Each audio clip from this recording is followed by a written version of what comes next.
Hello friend, welcome to science trending. I hope you are find it good healthy. आज हम objective का छोटा सा सेशन ले हैं जो आई से रिलेटेड टॉपिक रहेगा। ठीक है, आई इसमें हम 20 क्वेश्चन को डिस्कस करें, साथ साथ उसके कुछ इंपॉर्टेंट फैक्ट के बारे में भी आज हम बताएंगे। ठीक है,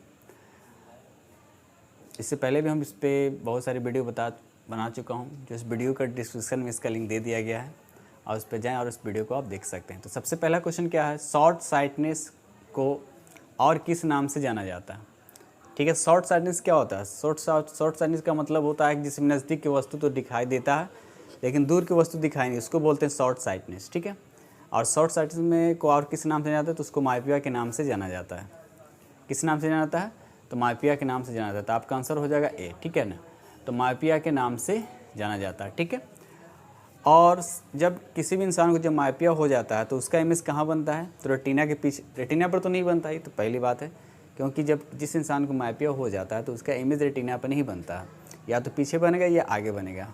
तो याद रखिए, जिस इंसान को माइपिया हो चुका होता है तो उसका इमेज आगे बनता है। जैसे यहाँ दिख रहा है ना, इमेज यहाँ पर आगे बन रहा है। इमेज रेटिना यहाँ पर है, ठीक है ना, लेकिन इमेज यहाँ पर बन रहा है। ठीक है, तो याद रखना है कि शॉर्ट साइटनेस को और किस नाम से जाना जाता है तो माइपिया के नाम से जाना जाता है, और ये रेटिना के सामने मतलब आगे बनता है। ठीक है, चलिए क्वेश्चन नंबर नेक्स्ट।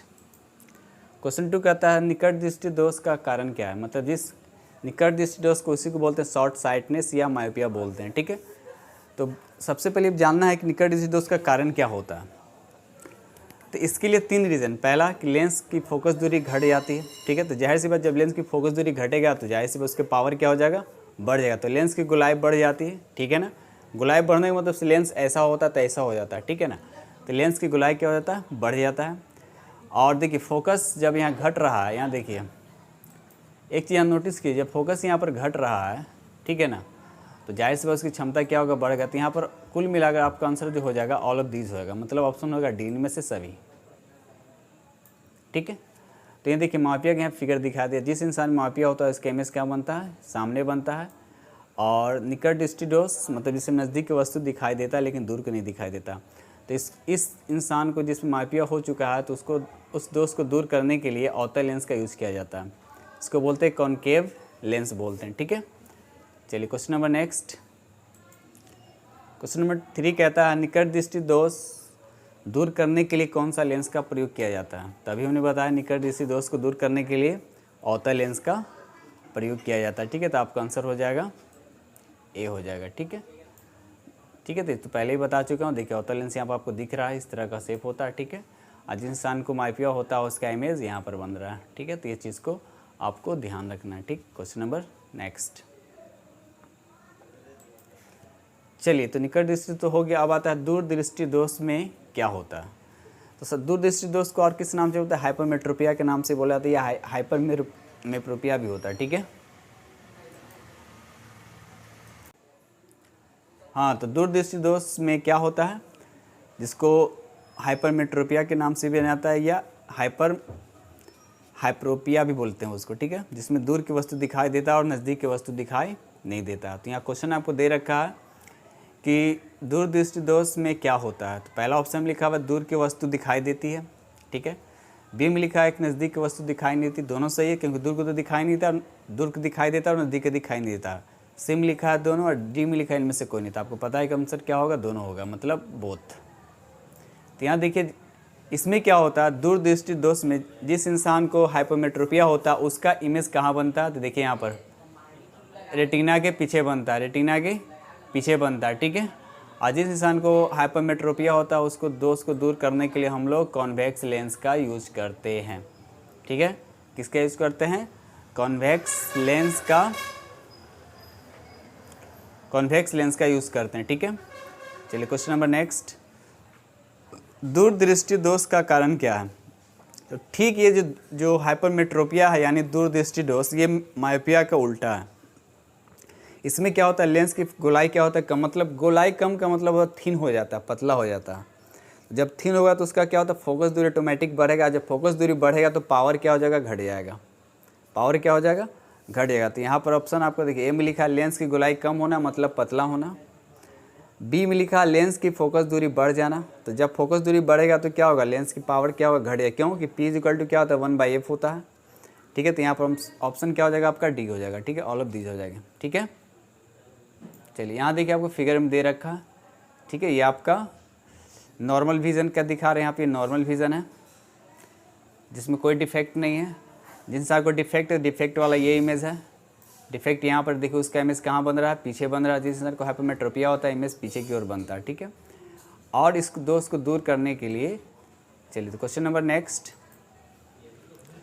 दूरदृष्टि दोष दूर करने के लिए कौन सा लेंस का प्रयोग करते हैं। तभी बताया हूँ कि दूरदृष्टि दोष को दूर करने के लिए उत्तल लेंस का प्रयोग किया जाता है। देखिए यहाँ पर आपको उत्तल लेंस दिख रहा है, ये इसका डिफेक्ट है, ये डिफेक्ट है, ये नॉर्मल विज़न। ये क्या है, नॉर्मल विज़न है, जिस इंसान को ठीक ठाक मतलब आँख ठीक ठाक रहता है, ठीक है। इसको मायोपिया हाइपरमेट्रोपिया होता है तो उसका इमेज यहाँ पर बैक साइड में यहाँ पर बनता है, ठीक है। तो ये चीज़ को ध्यान रखना है, ठीक।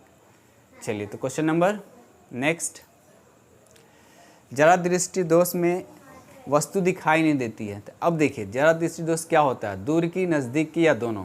तो देखिए जरा दृष्टि दोष जो है जनरली ये ओल्ड मैन मतलब जो बूढ़े हो चुके उसमें ये देखा जाता है। इसमें होता क्या है कि ना तो दूर के वस्तु दिखाई देता है, नज़दीक के वस्तु दिखाई देता है, मतलब दोनों में प्रॉब्लम होता है। तो ये होता है एज के साथ, मतलब जैसे आप 60-50 पार कीजिएगा मतलब ओल्ड एज के साथ ये देखने को मिलता है। तो जिस इंसान में जरा दृष्टि दोष होता है तो उस व्यक्ति को दूर की और नज़दीक की दोनों दिखाई नहीं देता। तो आपका आंसर कौन हो जाएगा, सी हो जाएगा, ठीक है। और इस रोग को दूर करने के लिए जिसमें ये जरा दृष्टि दोष हो चुका है तो उसके लिए बाइफोकल लेंस, मतलब बाइफोकल लेंस किसको बोलते हैं, मतलब एक ही लेंस में डिवाइड किया हुआ रहता है, ठीक है ना। एक ही लेंस में कॉन्वेक्स और कॉन्केव क्या होता है, दोनों लगा होता है, ठीक है। चलिए जो आपको फिगर में दिख रहा होगा। चलिए क्वेश्चन नंबर नेक्स्ट 8, अबिंदुकता दूर कर, इसको बोलते हैं अस्टिग्मेटिज्म, दूर करने के लिए किस लेंस का यूज़ करते हैं, ठीक है। तो आप याद रखिएगा अवतल लेंस तो नहीं होगा, उत्तल लेंस भी नहीं है, क्या होता है सिलिंड्रिकल लेंस, जिसको हिंदी में कहते हैं बेलनाकार लेंस, ठीक है। तो इस लेंस को दूर करने के लिए भी क्या होता है ओल्ड एज में ही होता है, ठीक है। इसमें क्या होता है हॉरिजॉन्टली तो दिख जाता है, मतलब हॉरिजॉन्टली का मतलब अर्थ में सीधा, लेकिन अगर वर्टिकली ऊपर की तरफ देखने की बात हो तो उस इंसान को वो दिखाई नहीं देता है, तो इसको बोलते हैं अबिंदुकता बोलते हैं। ये भी ओल्ड के साथ ही होता है, ठीक है। बाकी हाइपरमेट्रोपिया और मायोपिया जो होता है वो किसी बच्चे के भी हो सकता है, छोटा बच्चा भी होता है उसको भी मायोपिया हो सकता है। हाइपरमेट्रोपिया जनरली मायोपिया का ही प्रॉब्लम होता है, ठीक है। चलिए question number next, colour blindness वर्धानता जिसको बोलते हैं इंग्लिश में कलर ब्लाइंडनेस बोलते हैं वाले व्यक्ति को कौन सा रंग दिखाई नहीं देता। तो देखिए एक जीनेटिक है ये जो डिजीज़ एक जीनेटिक है, अगर माता पिता में से किसी एक का होगा तो उसके बच्चे में भी ये डिजीज़ क्या हो जाएंगे, ठीक है। तो उसमें क्या होता है, तो कलर ब्लाइंडनेस वाले व्यक्ति को कौन सा रंग दिखाई नहीं देता, ठीक है। ऑप्शन ए में लिखा हुआ है ग्रीन, बी में लिखा हुआ रेड और सी में लिखा हुआ बोथ और डी में लिखा नन ऑफ दिस में से कोई नहीं। तो याद रखिएगा ग्रीन और रेड दोनों दिखाई नहीं, मतलब ऑप्शन हो जाएगा आपका सी। जिस इंसान में कलर ब्लाइंडनेस होता है वह दोनों रंग को देख नहीं सकता, दोनों उसको ब्लैक दिखेगा, ठीक है। तो ये जेनेटिक रोग है। चलिए क्वेश्चन नंबर नेक्स्ट, किसी वस्तु का प्रतिबिंब रेटिना पर कितने सेकंड तक रहता है। तो एक बात हमेशा याद रखिएगा, नॉर्मल विज़न जो होता है आँख का वर्क मतलब किसी भी इंसान का अगर ठीक ठाक हो तो उसका इमेज हमेशा रेटिना पर ही बनता है, ठीक है। तो यहाँ पर पूछ रखा है कि किसी वस्तु का प्रतिबिंब रेटिना पर कितने सेकेंड तक रहता है। जैसे कोई भी ऑब्जेक्ट को आप देखिएगा तो उसके बाद वहाँ से नज़र हटाइएगा, मतलब रेटिना पर इमेज की बात कर, अच्छे मेरे बात को समझिएगा। जैसे किसी भी ऑब्जेक्ट को जब देखिएगा तो वहाँ से जब आप नज़र हटाइएगा तो आपके माइंड में यानी रेटिना पर 1/10 सेकेंड तक क्या होगा उसका इमेज बना रहता है। तो याद रखिएगा 1/10 सेकेंड, ठीक है ना। तो 1/10 सेकेंड क्या होता है उसका इमेज रेटिना पर बना होता है, ठीक है। समझ में आई बात। चलिए क्वेश्चन नंबर नेक्स्ट, सूर्य उगते या डूबते समय लाल क्यों दिखाई देता है। जनरली आप लोग देखे होंगे आम जिंदगी में कि सनसेट या सनराइज या सनसेट होता है तो जनरली क्या होता है रेड होता है, ठीक है।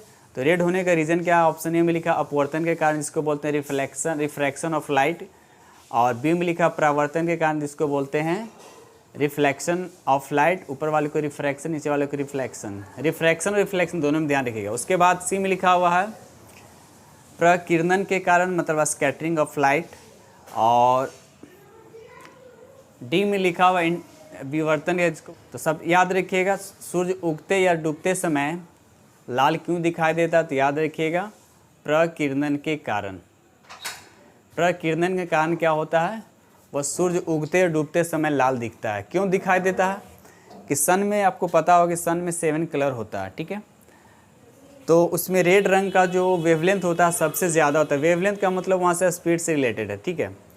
आइए बस समझ लेते हैं। जिसका स्पीड ज़्यादा होगा वो आगे, सिंपल सा आप देखे होंगे कि जब बिजली कड़कती है तो पहले क्या दिखाई देता है, पहले आपको लाइट दिखाई देगा, उसके बाद आफ्टर सम टाइम के बाद क्या होता है, उसका आवाज़ सुनाई देता है। तो ऐसा इसलिए होता है क्योंकि स्पीड ऑफ लाइट क्या होता है, सबसे ज़्यादा होता है। किसके कंपेयर में, साउंड के कंपेयर में। स्पीड जो है सन का, जैसे ये लाइट का जो स्पीड होता है 1 सेकेंड में 3 लाख किलोमीटर वो डिस्टेंस कवर करेगा, लेकिन साउंड क्या होता है 1 सेकेंड में 330 मीटर क्या करता है, ट्रेवल करता है। आप सोचिए कितना का फ़र्क है, ठीक है। तो उसी तरह से सन में जो रेड लाइट होता है उसका वेवलेंथ सबसे ज़्यादा होता है, और वेवलेंथ का मतलब होता है वेलोसिटी से रिलेटेड है, ठीक है। चलिए, तो यहाँ पर आंसर होगा प्रकीर्णन के कारण। तो क्वेश्चन नंबर नेक्स्ट, चलिए 12 क्वेश्चन कहता है कि जल की सतह पर फैली हुई किरासन तेल, सिंपल समझिएगा, बहुत ये आम जिंदगी में आप लोग देखे होंगे कि पानी पर अगर किरासन तेल गिर जाता है तो उसका कलर कैसा दिखता है। तो जल की सतह पर फैली हुई किरासन तेल की परत रंगीन क्यों दिखाई देती है, ठीक है। तो घर में आप देख सकते हैं उस रंगीन क्यों दिखाई देता है। ऑप्शन ए में लिखा है प्रकाश का व्यतिकरण के कारण, बी में लिखा है प्रकाश के विवर्तन के कारण, और सी में लिखा है प्रकाश के अपवर्तन के कारण, और डी में लिखा हुआ है प्रकाश के परावर्तन के कारण। तो यहाँ बस एक ही है, परावर्तन अपवर्तन से कोई मतलब नहीं। पहला ही ऑप्शन हो गया, प्रकाश का व्यतिकरण के कारण क्या होता है, जो किरासन तेल जो पानी पे गिरा होता है वह रंगीन दिखाई देता है, ठीक है दोस्त। चलिए, तो क्वेश्चन नंबर नेक्स्ट, चलिए क्वेश्चन नंबर एक बहुत अच्छा क्वेश्चन है। कहता है अंतरिक्ष यात्री को चंद्रमा के तल से आकाश कैसा दिखाई देता है, ठीक। अंतरिक्ष यात्री जो होते हैं, जब स्पेस में होते हैं, तो जब वहाँ से अगर आप वहाँ से वो आकाश को देखेंगे तो कैसा दिखाई देगा, काला दिखाई देगा, आसमानी दिखाई देगा, लाल दिखाई देगा, या नारंगी दिखाई देगा, ठीक है। तो आपको पता है कि ये आकाश ब्लू दिखाई देता है, ठीक है। जनरली अर्थ से जब हम देखते हैं तो ये डिपेंड करता है स्कैटरिंग ऑफ लाइट। तो स्कैटरिंग ऑफ लाइट क्या है, रिलेटेड वायु में जो डस्ट होते हैं वो से रिलेटेड है। तो आपको पता होना चाहिए कि चंद्रमा पे क्या है, वहाँ पर एटमॉस्फेयर नहीं है, वहाँ पर कोई डस्ट नहीं है, तो जाहिर सी बात वहाँ पर स्कैटरिंग नहीं हो पाएगा।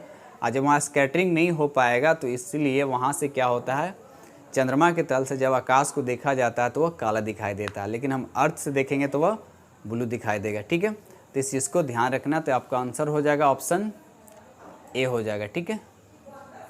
चलिए क्वेश्चन नंबर नेक्स्ट, कहता है जब सूर्य दिन के समय सिर के ऊपर होता है तो कैसा दे। ऊपर होने का मतलब ठीक सर के ऊपर, मतलब ऐसे, ठीक है। बहुत अच्छा क्वेश्चन है। जब सूर्य दिन के समय सिर के ऊपर, मतलब 90 का, इस तरह से दम सर पे बोले। जैसे गर्मी का मौसम होता है ना, मई जून का महीना होता है, तो सर एकदम धूप बहुत तेज़ यहाँ पर लगता है, ठीक है। तो उस वक्त सूर्य कैसा दिखाई देता है, वाइट दिखाई देता है, येलो दिखाई देता है, रेड दिखाई देता है, ब्लू दिखाई देता है, ठीक है। इमेजिन कीजिए कैसा दिखाई, तो याद रखिएगा वाइट दिखाई देता है, ठीक है। चलिए क्वेश्चन नंबर नेक्स्ट, साबुन के बुलबुलों का रंगीन दिखाई देने का कारण क्या। देखिए कभी हम लोग नहाते हैं तो बुलबुला जो बबल बनता है, तो बबल जो होता है वो रंगीन दिखाई देता है। रंगीन दिखाई देने का कारण क्या है, ठीक है। तो ऑप्शन ए में लिखा है प्रकाश का व्यतिकरण के कारण, बी में लिखा है प्रकाश के विवर्तन के कारण, और सी में लिखा है प्रकाश के प्रकीर्णन के कारण, डी में लिखा है प्रकाश का अपवर्तन के कारण, ठीक है। तो यहाँ पर आपका बस एक ही आंसर होगा। याद रखिए प्रकाश के व्यतिकरण के कारण क्या होता है, साबुन के बुलबुले का रंगीन दिखाई देने का ही कारण है क्या है, प्रकाश का व्यतिकरण, ठीक है। याद रखिएगा इस क्वेश्चन को, ठीक है। चलिए क्वेश्चन नंबर नेक्स्ट, चलिए क्वेश्चन नंबर नेक्स्ट कहता है कि प्राइमरी कलर। देखिए अब आ गया कि कलर से रिलेटेड क्वेश्चन है। पहली बात प्राइमरी कलर होता क्या, तो प्राइमरी कलर में क्या होता है, 3 कलर आते हैं। कौन कौन कलर आते हैं, 3 कलर आते हैं। देखिए एक रेड है यहाँ पे जो दिख रहा है, ये एक रेड होता है, एक ब्लू होता है और एक ग्रीन होता है। ये तीनों क्या होता है, प्राइमरी कलर होता है, जो आपको फिगर में दिख रहा होगा। रेड हो गया, ब्लू हो गया और ग्रीन हो गया, ये तीनों को हम क्या बोलते हैं, प्राइमरी कलर बोलते हैं। अब देखिए कि ऑप्शन में कहाँ पर दिया हुआ है, रेड ब्लू ग्रीन। तो रेड ब्लू ग्रीन यानी रेड ग्रीन ब्लू एक ही बात है, तो यह हो गया आपका ऑप्शन बी। ठीक है, रेड ग्रीन और ब्लू, तो ये होता है प्राइमरी कलर। याद हम लोग टीवी में याद रखिए, टीवी में मेन कौन सा कलर होता है, तीन ही कलर होता है, रेड ब्लू ग्रीन। ये तीनों कलर को मिक्सअप करने के बाद अदर कलर बनते हैं। ठीक है, मेन यही तीनों कलर होते हैं, रेड ब्लू और ग्रीन। ठीक है, चलिए यहाँ पर देखिए वाइट लिखा हुआ है कि ये वाइट है ना, तो ग्रीन और मेजेंटा को मिलाएंगे तो वाइट बनेगा, येलो और ब्लू को मिलाएंगे तो वाइट बनेगा, और रेड और सियान को मिलाएंगे तो वाइट बनेगा। ठीक है, तो इस चीज़ को भी याद रखना है। उसके बाद और भी एक्स्ट्रा फैक्ट देखिए, यहाँ पर जो येलो दिया हुआ है, ये येलो हो गया, मेजेंटा हो गया और ये सियान हो गया, इसको बोलते हैं सेकेंडरी कलर बोलते हैं। क्या बोलते हैं इसको, सेकेंडरी कलर बोलते हैं। ठीक है, चलिए क्वेश्चन नंबर नेक्स्ट। हाँ, रेड ग्रीन ब्लू। अब देखिए पूछ रहा है कि रेड ग्रीन ब्लू तीनों को अगर मिलाएंगे तो कौन सा कलर बनेगा, तो आप देखिए खुद बीच में क्या है, यहाँ पे वाइट दिख रहा है ना, बीच में क्या है, वाइट। अगर रेड ब्लू और ग्रीन को मिलाएंगे तो क्या बनेगा, वाइट बनेगा। क्या बनेगा, वाइट। तो इस तरह से आपको याद रखने हैं। ठीक है, चलिए question number next, secondary colour कौन है। ठीक है, तो सेकेंडरी अभी बताया हूँ, सेकेंडरी कलर कौन कौन होता है, तो येलो होता है।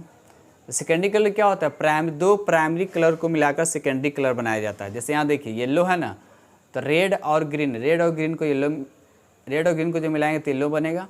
उसी तरह से रेड और ब्लू को मिलाएंगे तो मैजेंटा बनेगा, और ग्रीन और ब्लू को मिलाएंगे तो सियान बनेगा। तो इस तरह से ये जो हो गया येलो, सियान और मैजेंटा जो हो गया आपका, ये हो गया आपका सेकेंडरी कलर। तो यहाँ पर लिखा मैजेंटा, सियान, येलो, तो ऑल ऑफ दीज हो जाएगा। यहाँ पे क्या हो जाएगा, ऑल ऑफ दीज हो जाएगा। ठीक है, चलिए क्वेश्चन नंबर नेक्स्ट 19 में लिखा है कि जो वस्तु सभी रंगों को परावर्तित करता, परावर्तित मतलब रिफ्लेक्ट, बाउंस किया रिटर्न किया, बाउंस कर दिया उसको रिटर्न किया। तो जो वस्तु सभी रंगों को परावर्तित करता हो, रिफ्लेक्ट कर देता हो, तो वह कैसा दिखाई देता है, ब्लैक दिखाई देता है, वाइट दिखाई देता है, येलो दिखाई देता है, ग्रीन दिखाई देता है। याद रखिएगा, जो सभी रंगों को रिफ्लेक्ट करता हो, ठीक है, वह कैसा दिखाई देता है, याद हमेशा रखिएगा, वाइट। इसीलिए वाइट कपड़ा ज़्यादा पहनना, इससे क्या होता है, धूप में जो सन का जो लाइट होता है ना, वो सब कलर को क्या करता है, रिफ्लेक्ट करता है। तो जाहिर सी बात, साथ साथ वो क्या करता है, हीट को ऑब्जर्व कम करता है। अब ब्लैक कलर ठीक इसका अपोजिट होता है। ब्लैक कलर क्या होता है, ब्लैक कलर वो क्या होता है, हीट को ऑब्जर्व भी करता है। ठीक है ना, इसलिए गर्मी के देखेंगे, गर्मी के मौसम में क्या होता है, जब भैंस जो होता है पूरा ब्लैक होता है ना, तो जनरली वो क्या होता है, पानी में ही बैठा हुआ दिखेगा, क्योंकि उसका स्किन क्या होता है, ब्लैक होता है और हीट को ज़्यादा ऑब्जर्व करता है। ठीक है, इसलिए जो इंसान ब्लैक होते हैं उसको सबसे ज़्यादा गर्मी लगता है। ठीक है, ये भी याद रखिएगा। चलिए question number next and last question है, कहता है प्राथमिक इंद्रधनुष, इसको बोलते हैं प्राइमरी रेनबो। तो रेनबो बनता क्या है, कैसे बनता है, तो ये रेनबो नेक्स्ट वीडियो में बताएंगे। ऐसे रेनबो बनता है जब बारिश होता है, उसके बाद इस रेनबो का, ये बारिश का जो ड्रॉपलेट होता है, जो बूंद होता है, उस पर जब लाइट पड़ता है तो वो रिफ्लेक्ट करता है। ठीक है ना, वहाँ भी एक तरह का रिफ्लेक्टर होता है, और वह जो ड्रॉप होता है एक प्रिज्म की तरह काम करता है। वो किसका, बारिश का जो बूंद होता है वो एक प्रिज्म की तरह काम करता है, और प्रिज्म का काम क्या है, सातों कलर में उसको बिखेर देना। ठीक है, तो नेक्स्ट वीडियो में बताएंगे। तो बस यहाँ पर सिंपल सा क्वेश्चन लिखा हुआ है कि प्राथमिक इंद्रधनुष में क्या होता है, 2 बार अपवर्तन 1 बार परावर्तन, 2 बार अपवर्तन 2 बार परावर्तन, और सी में लिखा 1 बार अपवर्तन और 1 बार परावर्तन। देखिए यहाँ पर आपको साफ साफ यहाँ पे लिखा हुआ भी है, यहाँ देखिए दिख रहा है कि जब वर्षा की बूंदों पर आपतित होने वाली सूर्य की किरणें 2 बार अपवर्तन और 1 बार परावर्तन। ठीक है ना, तो आपका ऑप्शन क्या हो, 2 बार अपवर्तन और 1 बार परावर्तन। तो याद रखिएगा, प्राथमिक इंद्रधनुष कब कैसे बनता है, 2 बार जब अपवर्तन होता है, 2 बार अपवर्तन होता है और 1 बार परावर्तन होता है, मतलब 2 बार रिफ्रैक्शन होता है और 1 टाइम्स क्या होता है, रिफ्लेक्शन होता है। तो इसी के कारण क्या होता है, प्राथमिक इंद्रधनुष बनते हैं। ठीक है, तो उम्मीद करता हूँ कि ये सेशन आप लोग को समझ में आया होगा। अगर नहीं आया तो प्लीज़ कमेंट सेक्शन में जाकर कमेंट करें। ठीक है दोस्त। तो ये रहा आज तक इतना ही। नेक्स्ट में मिलते हैं। Thank you very much.